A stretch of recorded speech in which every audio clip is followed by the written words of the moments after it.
నమస్తే, welcome to four sides TV. నా పేరు రేవతి. వైఎస్ జగన్మోహన్ రెడ్డి చుట్టూ ఓ భజన కోటరే ఉందని, ఆయనకు ఏ విషయాలు తెలియకుండా వాళ్లే మొత్తం మేనేజ్ చేస్తూ ఉంటారని ఆరోపించారు మాజీ ఎంపీ మేకపాటి రాజమోహన్ రెడ్డి.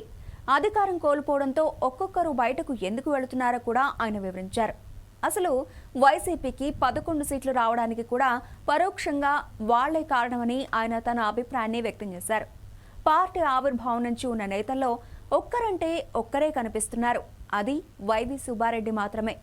వైసీపీ అధినేత చుట్టూ భజన బృందం ఉందని, వాళ్లు ఏది చెబితే జగన్ కూడా అదే చేస్తారని మేకపాటి చేసిన సంచలన కామెంట్స్ ఇప్పుడు ఏపీ రాజకీయాల్లో పెనుదుమారం రేపుతున్నాయి.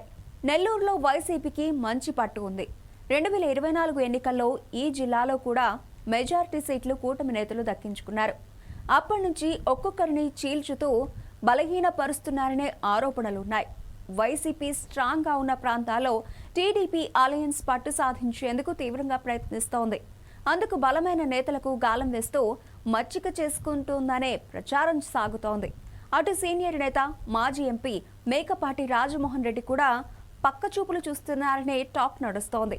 అందుకే జగన్మోహన్ రెడ్డిపై తీవ్ర వ్యాఖ్యలు చేశారని చెబుతున్నారు పలువురు రాజకీయ విశ్లేషకులు. వైఎస్ ఫ్యామిలీకి మేకపాటి రాజమోహన్ రెడ్డి నమ్మిన బంటు. అది అటు దివంగత నేత గౌతమ్ రెడ్డి కూడా జగన్ కు బెస్ట్ ఫ్రెండ్ కూడా. నెల్లూరులో వైసీపీని బలోపేతం చేయడంలో తీవ్రంగా కృషి చేశారు. కానీ కాలం మారింది. పరిస్థితులు కూడా అనుకూలంగానే లేనట్లే కనిపిస్తున్నాయి. చుట్టూ ఉన్న నేతలు భజన చేయడం వల్ల పొంగిపోతున్న జగన్ క్షేత్రస్థాయిలో ఏం జరుగుతుందో తెలుసుకోలేకపోతున్నారని మాజీ ఎంపీ మేకపాటి సంచలన ఆరోపణలు చేశారు. ఒకప్పుడు పార్టీలో నెంబర్ 2గా ఉన్న విజయసాయిరెడ్డి కూడా ఇదే తరహాలో బయటకు వెళ్లిపోయారని తెలిపారు. జగన్ కు కష్టకాలంలో పార్టీకి విజయసాయిరెడ్డి వెన్నుదన్నుగా నిలిచారు. వన్స్ కూటమి సర్కార్ ఏపీలో పవర్లోకి రావడంతో సీన్ మొత్తం మారిపోయిందని విశ్లేషకులు చెబుతున్నారు.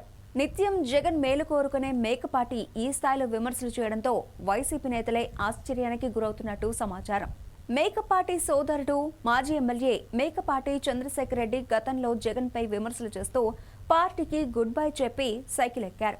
ఇప్పుడు మేకపాటి రాజమోహన్ రెడ్డి కూడా ఇదే ఆలోచనలో ఉన్నారా అనే డౌట్ వస్తోంది. ఆయన సన్నిహితులు మాత్రం అలాంటి ఆలోచన లేదని చెబుతున్నారు. రాజకీయాల్లో ఎప్పుడు ఏం జరుగుతుందో చెప్పలేం. మరి మేకపాటి కామెంట్స్ పై జగన్ రియాక్షన్ ఎలా ఉంటుందనేది అంశంపై ప్రస్తుతం సస్పెన్స్ నెలకొంది.